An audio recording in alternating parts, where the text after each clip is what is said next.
మాట పలుకు తెలియనిది మాటున ఉండే మూగమది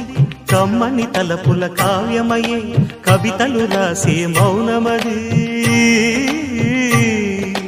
రాగల రోజుల ఊహలకి స్వాగతమిచ్చే రాగమది శృతిలయలరగని ఊపిరికి స్వరములు కూర్చే గానమది ఋతువుల రంగులు మార్చేది కల్పన కలిగిన మది భావం బ్రతుకును పాటగా మలిచేది మనసున కదిలి